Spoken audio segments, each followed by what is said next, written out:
Trong văn hóa đạo Thiên Chúa giáo và một số tôn giáo khác, 7 ngọn lửa vĩnh cửu thường được đề cập đến như là biểu tượng của thần thánh.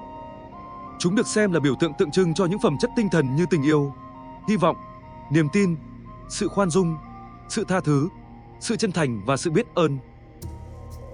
Chúng được sử dụng để diễn tả những giá trị đạo đức và nhân văn mà con người cần phải trân trọng và tuân thủ.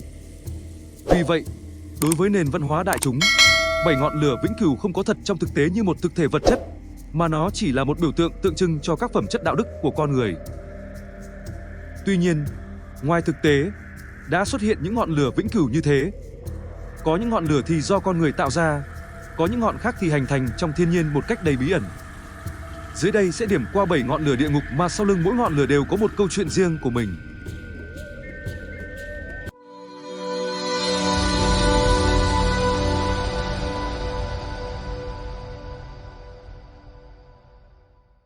Cổng địa ngục hay cửa vào địa ngục là tên mà người dân ở làng Đơ Quét gọi ngọn lửa này. Cổng địa ngục nằm ở giữa sa mạc Karakum, thuộc làng Đơ Quét, tỉnh Ahan của quốc gia Turkmenistan, một quốc gia nằm ở phía tây nam của khu vực Trung Á. Thật ra cổng địa ngục là một mỏ khí thiên nhiên. Đây là một trong những mỏ khí thiên nhiên có trữ lượng lớn nhất trên thế giới. Nó được phát hiện năm 1971 bởi các nhà khoa học của Liên Xô. Các nhà địa chất của Liên Xô đã tiến hành đặt giàn khoan ở đây vì cho rằng đó là mỏ dầu. Nhưng không may, đất phía dưới giàn khoan bị sập và tạo thành một hố lớn với đường kính rộng 70 mét. Tuy không có thiệt hại về người nhưng một lượng lớn khí metan đã thoát ra gây nguy cơ làm ảnh hưởng đến môi trường và người dân xung quanh. Để tránh thiệt hại về rò rỉ khí độc, các nhà địa chất đã chọn cách đốt để khí này cháy hết. Dự kiến là nó sẽ cháy hết trong vài tuần sau đó. Nhưng bạn thấy đấy, ngọn lửa ấy vẫn cứ cháy mãi cho tới bây giờ. Có lẽ, cổng địa ngục là một điều thú vị với chúng ta. Nhưng nếu ngọn lửa ấy tắt, trái đất sẽ phải hứng chịu một lượng lớn khí metan thoát ra ngoài liên tục. Cho nên, chúng ta nên cứ hy vọng là nó rực cháy mãi như vậy. Đứng từ xa, ta dễ dàng nhận ra ánh sáng vàng cam phát ra ở sau màn nước. Ở đó có một ngọn lửa đang cháy. Ngọn lửa nằm trong động nhỏ khuất sau một màn nước đổ liên tục ngày đêm của một thác nước. Trong khi bên ngoài đổ nước suốt ngày đêm, thì ngọn lửa vẫn cháy rực lên một cách kỳ ảo. Nó nằm ở khu bảo tồn Soul Creek, phía nam công viên Chestnut Ridge ở tiểu bang Pennsylvania của Mỹ. Các nhà khoa học phát hiện ra hang động nhỏ sau thác nước có thể phát ra khí ethane và propan tự nhiên, có thể cháy. Kể từ khi được người dân bản địa phát hiện từ hàng trăm năm trước, ngọn lửa nhỏ này chưa bao giờ vụt tắt trong suốt 4 mùa xuân hạ thu đông. Không cần biết xung quanh nước chảy như thế nào, không khí có ẩm đến đâu, ngọn lửa vĩnh cửu cũng không thể dập tắt. Và kể cả khi con người thử tìm cách dập lửa, kết quả là nó vẫn sẽ bùng lại ngay lập tức. Ngọn lửa vĩnh cửu đã được người dân bản địa tôn thờ trong suốt hàng trăm năm và coi như là một hiện thân của thần linh, sự trường tồn. Có lời đồn tâm linh kể rằng ngọn lửa này chỉ bị dập tắt khi trái đất trải qua một đại họa diệt chủng. Vì thế, chừng nào ngọn lửa còn cháy thì những điều tốt đẹp vẫn còn. Đến thời hiện đại, các nhà khoa học từ khắp nơi trên thế giới đã cố gắng lý giải hiện tượng thiên nhiên kỳ lạ này. Trong khi các ngọn lửa vĩnh cửu khác cháy được là vì các yếu tố như môi trường, nhiệt độ, khí đặc biệt xung quanh nó, thì ngọn lửa này lại được các nhà khoa học chứng minh rằng nhiệt độ trong động nhỏ này không đủ để duy trì sự cháy như vậy.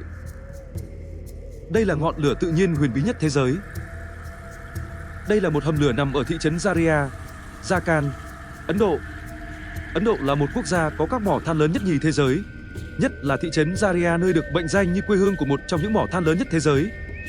Hoạt động khai thác than ở Ấn Độ diễn ra sôi nổi từ đầu thế kỷ 18. Vì vậy các mỏ than đóng góp một phần không hề nhỏ cho kinh tế nước này phát triển. Tuy nhiên cũng không ít những vụ tai nạn xảy ra ở các mỏ than này, đặc biệt là hiện tượng cháy mỏ than khi các nhà khai thác chuyển từ khai thác ngầm sang khai thác lộ thiên, làm than dễ bốc cháy trong môi trường hơn. Luồng khí oxy ùa vào trong hầm lò sẽ nuôi những đám than hồng âm ỉ trở thành những ngọn lửa khổng lồ, một số bùng cao lên tới gần 20 mét. Nhiều ngọn lửa đã bắt đầu cháy vì sự oxy hóa các khoáng chất trong các mỏ than lộ thiên, nhưng chúng càng tồi tệ hơn khi các hoạt động khai thác lộ thiên này khiến than hồng đang cháy âm ỉ trong hầm lò tiếp xúc với oxy và bùng lên. Được phát hiện vào năm 1916, khi xảy ra sự cố nó đã cháy rực hơn trăm năm nay. Hầm lửa là tập hợp của khoảng 70 ngọn lửa chập thành một. Từ khi bốc cháy, các cơ quan khai thác và đường sắt luôn cố gắng dập tắt nó nhưng mọi cố gắng đến nay vẫn nằm trong vô vọng.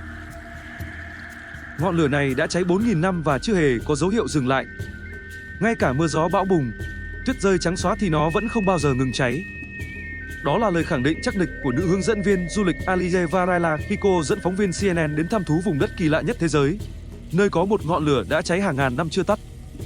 Những ngọn lửa ấy đã, đang và sẽ nhảy múa không ngừng nghỉ trên sườn đồi dài 10 mét, khiến không khí nóng càng thêm nóng. Đó là ngọn lửa mang tên Janadat, nghĩa là sườn núi bốc cháy, nằm trên bán đảo Absheron của đất nước Azerbaijan. Quốc gia này từ lâu đã trở thành điểm đến du lịch thú vị nằm giữa vùng Tây Á và Đông Âu. Azerbaijan có trữ lượng dầu mỏ và khí đốt tự nhiên cực lớn, và đó là lý do tại sao trên khắp đất nước luôn có những đám cháy bùng lên tự do.